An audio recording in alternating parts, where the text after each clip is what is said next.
আমি নরসিংদে একটা মাহফিলে গিয়েছি, যে রুমে আসি ওই রুমে ঢোকার সময় দেখি মালসা বা বাটিতে করে আগুন দিয়ে রেখেছে। তো আমি জিজ্ঞাসা করলাম কেন আগুন? তো বলতেছে এই ঘরে ছোট্ট একটা বাচ্চা আছে, নতুন হয়েছে, যদি ঘরে প্রবেশ করতে হয় তাহলে আগুনে সেক দিয়ে প্রবেশ করতে হবে, যাতে করে ওই বাচ্চার কেউ বদনজর দিতে না পারে। তাহলে বলেন তো আগুন কি বদনজর থেকে বাঁচাতে পারে? আগুন কি বদনজর থেকে বাঁচাতে পারে? তাহলে আল্লাহ সম্পর্কে আপনার কতটুকু ঠুনকো ধারণা যে আল্লাহকে আপনি বিশ্বাস করতে পারলেন না, আপনি আগুন পূজায় লিপ্ত হলেন, তাহলে আপনি কি শিরিক করলেন না? আমার কথা কি বুঝতে পেরেছেন? এমনটা নাই আমাদের সমাজে অহরহ আছে এরকম কুসংস্কারের মাধ্যমে বহু শিরকে আমাদের সমাজের মানুষ জড়িয়ে যাচ্ছে। তার মানে ওই আগুনকে হাতে সেক দিতে হবে, তারপরে নাকি বাচ্চাকে ধরতে হবে। তাহলে আপনি আগুনকে বিশ্বাস করলেন না, আল্লাহকে বিশ্বাস করলেন।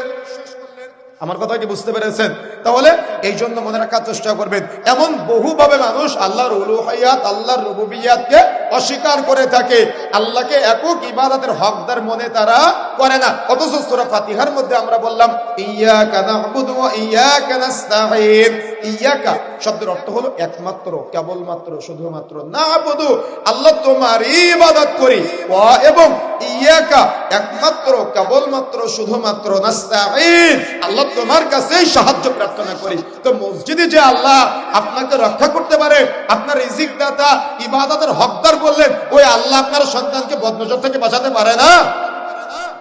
আমার কথা কি বুঝতে পেরেছেন আপনি?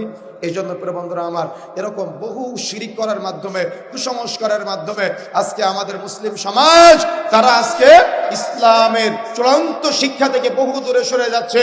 এই জন্য যারা অস্বীকার করবে আল্লাহ রাব্বুল আলামিন তাদেরকে অপরাধী সাব্যস্ত করেছেন। কথা কি বুঝতে পেরেছেন?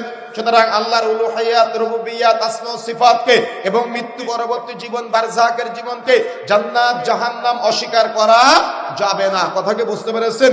যদি কেউ অস্বীকার করে তাহলে সে কুফরি করে ফেলবে, আর কুফরি করা এটা অত্যন্ত বড় অপরাধ, জঘন্যতম অপরাধ। শিরিক করা মানে এটা পৃথিবীর সবচাইতে বড় অপরাধ। এই জন্য আল্লাহ রাব্বুল আলামিন আমাদের সবাইকে শিরিক থেকে মুক্ত হওয়ার তৌফিক দান করে বলেন আমিন।